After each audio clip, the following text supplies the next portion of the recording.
Known to be among popular locations for Brits of retirement age, last year, Great Yarmouth witnessed a recordable increase of Asian residents by 0.7%, bringing it to be the most growing ethnic community in the area.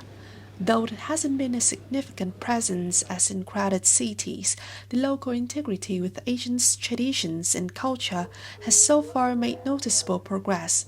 A sign of it was the opening of the first sushi takeaway restaurant by a duo of experienced chefs in seafood, started in February this year. The idea was to bring sushi into town because there's something that's not around. There's many Chinese, Thai, but not technically Japanese food. So we wanted to bring something different and people reacting well to it, so we're happy. Salmon? Salmon? Yeah. Ricardo and Antonio were both from Portugal, but they have been working in Great Yarmouth quite a long time. Their previous job was in the old famous Octopus restaurant, from which the talents in cooking seafood dishes became no stranger to local people as well as tourists. Still, it was not easy at first to find local sources for Japanese ingredients, as chefs were sharing. Until now, most of their suppliers are internet-based or in bigger cities, which may deliver to them in 3 to 4 days. Now that was an exciting adventure behind the scenes. From what you just saw, Love Sushi is not your typical Japanese restaurant.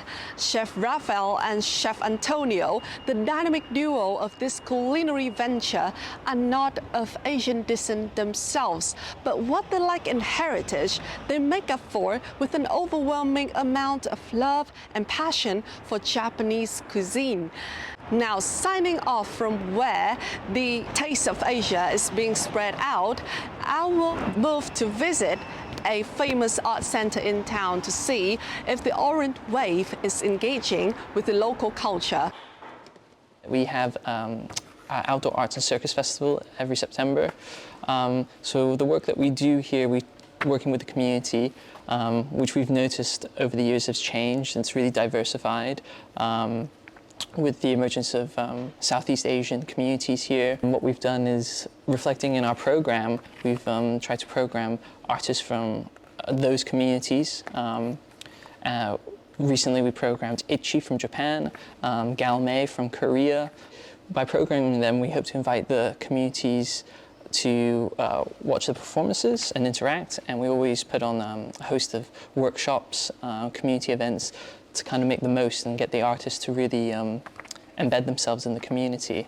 September this year, Out There Artists hosting Ichi for a week to create more cultural exchange in the residence.